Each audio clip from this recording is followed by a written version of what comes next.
এই ব্ৰহ্মপুত্ৰেৰ মহান ঐতিহ্য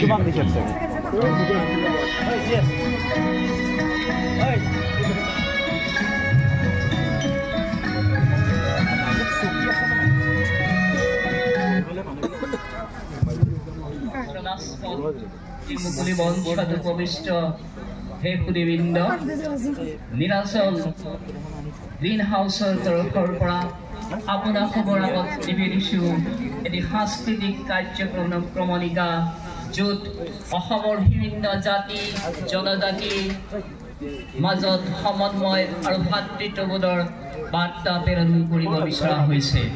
আহক আমি সকলোৱে উপভোগ কৰোঁ নীলাচল গ্ৰীণ হাউচৰ দ্বাৰা পৰিৱেশিত এই সাংস্কৃতিক কাৰ্যক্ৰমণিকা। দিনামানি এখন নদীৰ দৰে বৈ যায় সংস্কৃতি কৃষ্টি, আৰু এই মহাবাহু ব্ৰহ্মপুত্ৰৰ দুয়ো পাৰতে গঢ় লৈ উঠিছিল উত্তৰ পূব ভাৰতৰ মানৱীয় সভ্যতা, কৃষ্টি, সংস্কৃতি আৰু পৰম্পৰা। কাৰ্বি, বড়ো, কাছাৰী, ৰাভা, মিচিং, গাৰো আদি জাতি জনগোষ্ঠীৰ ভিন ভিন কৃষ্টি সংস্কৃতিৰে গঢ় লৈ উঠিছে আমাৰ সুন্দৰ অসম ভূমি। হিন্দু, ইছলাম, বৌদ্ধ, খ্ৰীষ্টান আদিৰ এই আটাইবোৰ ধৰ্মাৱলম্বী লোকৰ সমন্বয়স্থল এইবোৰ অসম। স্বকীয় ৰূপ লৈ ব্ৰহ্মপুত্ৰ মহামিলনৰ তীৰ্থ, কত যুগ ধৰি আহিছে প্ৰকাশিত সমন্বয়ৰ অৰ্থ। ব্ৰহ্মপুত্ৰ মহামিলনৰ তীৰ্থ, কত যুগ ধৰি আহিছে প্ৰকাশিত সমন্বয়ৰ অৰ্থ। মহাবাহু ব্ৰহ্মপুত্ৰ,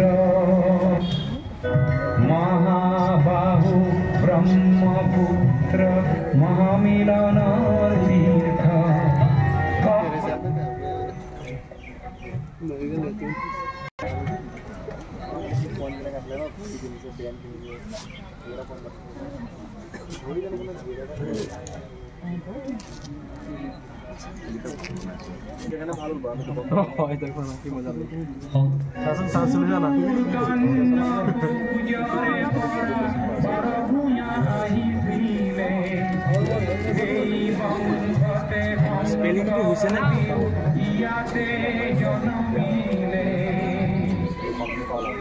মহাপুৰুষ শ্ৰীমন্ত শংকৰদেৱ প্ৰকৃতি ৰংগভূমি অসমত সংস্কৃতিৰ প্ৰাণ প্ৰতিষ্ঠাপক তথা এক শৰণ নাম ধৰ্ম আৰু নৱবৈষ্ণৱ ধৰ্মৰ প্ৰচাৰক।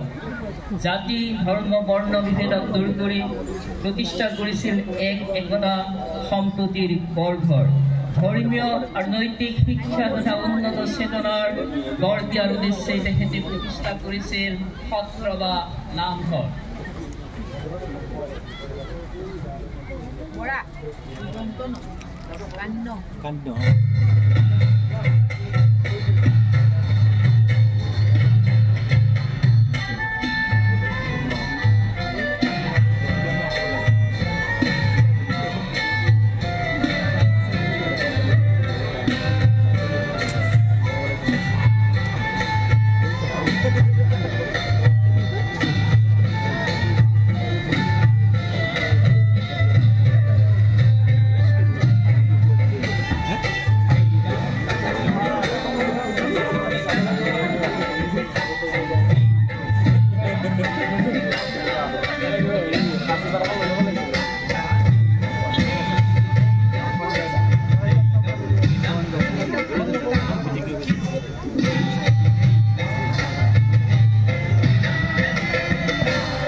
জাৰিসমূহৰ অনবদ্য অৱদানে সাহিত্য সমৃদ্ধিশালী কৰি তোলাৰ উপৰিও হিন্দু মুছলমানৰ সম্প্ৰীতিৰ এনাজৰীডালক কটকটীয়া কৰি তুলিছিল।